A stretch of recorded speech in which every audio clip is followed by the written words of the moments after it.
When I visited him at this hospital, he was in critical condition. He was in the ICU, but the doctors said they had stabilized him and that he was improving.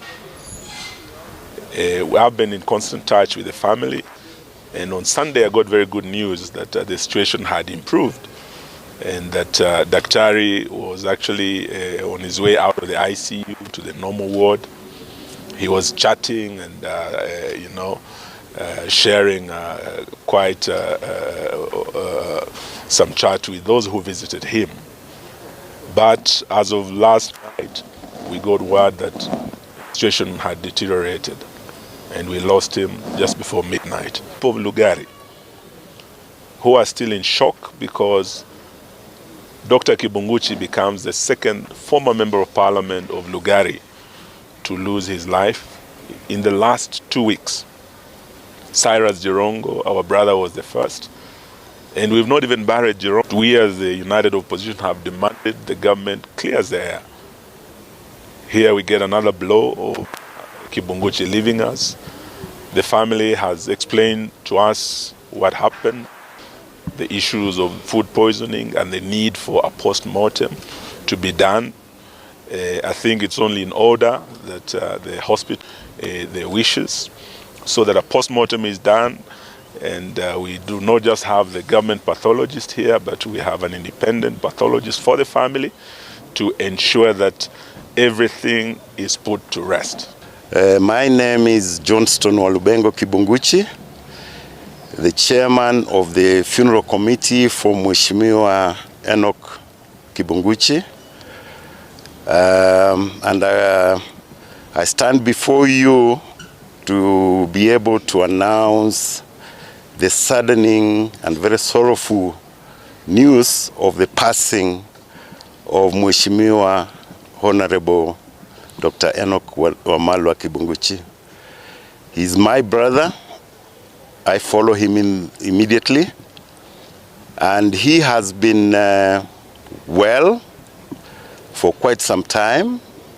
But then about a week or a week and a half ago, he started developing weakness and issues with his health.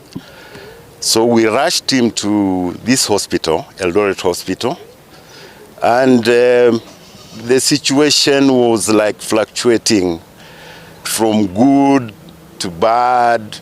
You come in, you come to see him, and he looks good. You can talk, he can talk to us.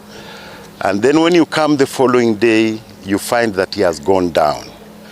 The doctors worked around the clock. He himself is a doctor, and he has his own clinic here, so they know him very well.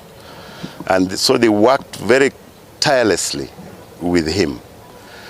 But then the condition continued to deteriorate as he stayed here.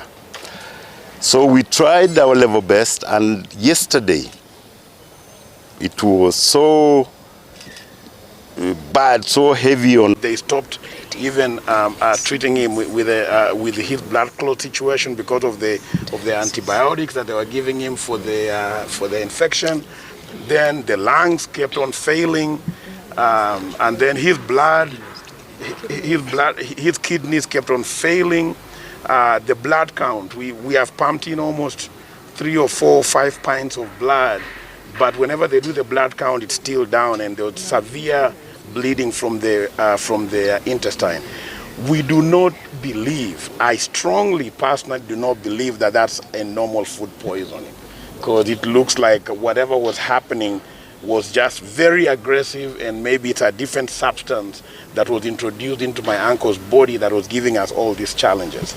We even felt sorry for the doctors, because sometimes, they'll come and tell you they're dealing with 4 or 5 different things. They're dealing with, with failing kidneys. They're dealing with a blood clot that they can't find. They're dealing with intestinal bleeding in the stomach.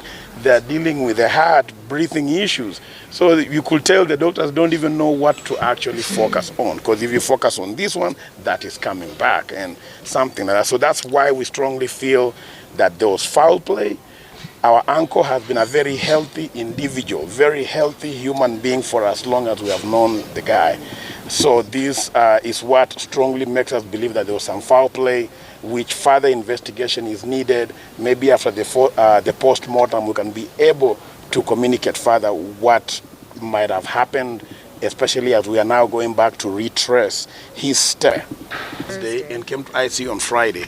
But he's been ill for about a week before we brought him to the hospital. 10 days. About 10 days, yes. So by the time he came over here is when we were trying to just take care of him at home.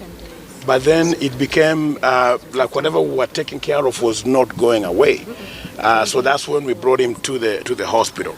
So we were thinking it was something else, you know, maybe some blood pressure or just something that maybe we had missed in his lifetime. But when the doctors did the test and they came back saying that it was food poisoning, so it's when it raised a very huge flag, and we began retracing back, like where did this food poisoning come from? The aggressiveness of the food poisoning is what is concerning us, because I know when you have food poisoning, it takes you 2 days, you use the bathroom a little bit here and there and take some fluids and you come back. Actually, I don't even know how I have to begin. But all I want to say is that thank you everyone for coming here to condole with us. It's still a dream. Sometimes you want to believe it's just a dream. It's like we are waking up to reality today, to realize that Dr. is no more. He's lying quietly in the morgue. And all I can say at the moment is just we need your prayers. Just be with us through this tough season. We are here. I'm here with the kids.